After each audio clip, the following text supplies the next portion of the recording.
Imagine aliens arriving on Earth and reading every religious book we've ever written. Would they conclude that humanity discovered one great cosmic truth, or that we are very good at inventing stories when we're afraid? Think about being a human 10,000 years ago. You don't know what lightning is. You don't know why the sun rises. You don't know why your child suddenly dies from an invisible disease. Your brain is screaming for answers. And here's something about the human brain. It hates I don't know. It looks for patterns even when none exist. That's how we survived predators. And that's also how we created gods. When early humans saw lightning, they didn't think electricity. They thought something powerful is angry. When crops failed, they didn't think weather. They thought we offended something. When people died, they didn't think bacteria. They thought punishment. They weren't discovering divine beings. They were filling the terror of randomness with meaning. Because a random universe is unbearable. A universe controlled by invisible forces feels safer. If something terrible happens for a reason, then at least it's not meaningless. Religion didn't start as wisdom. It started as psychological survival. Ask yourself right now, what scares you more? Your child died because of bacteria you can't see, or your child died as part of God's mysterious plan. Option B hurts less, even if it's not true. Then someone realized something dangerous. If people believe invisible forces control everything, whoever claims to speak for those forces becomes powerful. You don't need an army if you can say the gods chose me. You don't need laws if you can say God commands it. Religion became the most effective system of social control ever invented.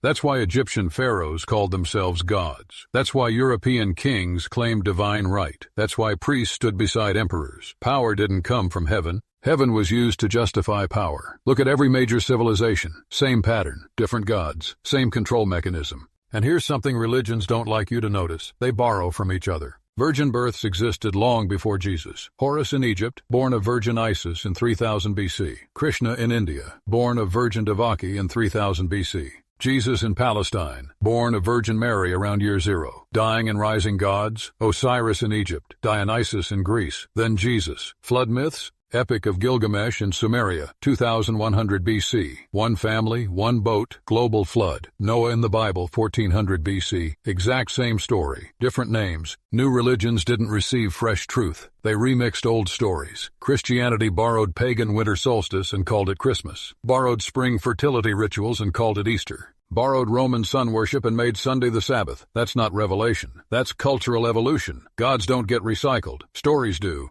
Even the idea of one all-powerful God emerged when empires needed one central authority, one king, one ruler, one law, one God. Theology followed politics. When societies had many rulers, they had many gods. When power centralized, so did divinity. This isn't coincidence, it's design. Here's another thing. Why are all major gods male? Because men wrote the books. The first creator gods were actually female. Sumerian Inanna, Egyptian Isis, Greek Gaia. Creation looked like birth, and women give birth. But around 3000 BC, when societies shifted from farming to warfare, physical strength became power. Men became warriors, and suddenly gods became male too. It wasn't theology, it was politics. Men in power wanted gods that looked like them. They demoted goddesses to wives, made the main creator male, then used religion to justify keeping women down. God made man first. Women are temptation. Women must obey. If God were actually female, would women be second class in every religion? Would their testimony be worth half a man's? No.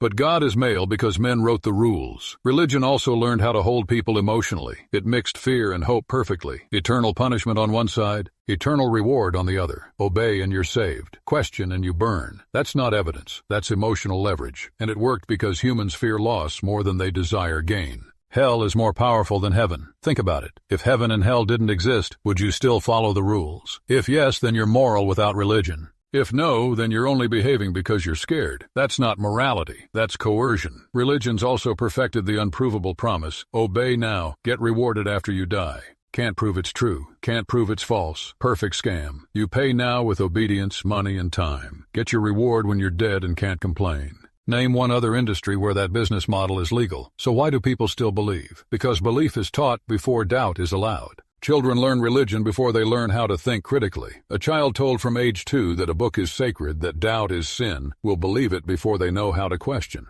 That's not faith, that's conditioning. And once belief becomes part of identity, questioning it feels like betraying your family, your culture, yourself. Religion doesn't survive because it's proven. It survives because it's protected. Let's talk money. Religious institutions collect billions while preaching that poverty is noble and wealth is sinful. Meanwhile, the Vatican is worth over $30 billion. Megachurch pastors have private jets. Joel Osteen's church is worth $100 million. During Hurricane Harvey, he refused to open his church as a shelter. Creflo Dollar raised $65 million for a private jet, said God told me I need it. If God is all-powerful, why does he need your money? Religion isn't about saving souls. It's about profit margins. But here's the part no one likes to admit. We don't need religion anymore to explain the world. We don't need it to heal disease. We don't need it to understand storms. We don't need it to define morality. We have science. We have psychology. We have empathy. We can be kind without fear of hell. We can find meaning without myths. We can live good lives without pretending a cosmic judge is watching us. Religion was created when humans were afraid and ignorant. It helped them survive. But now we know more. We have medicine instead of prayer, science instead of superstition, psychology instead of demons, law instead of commandments. We evolved.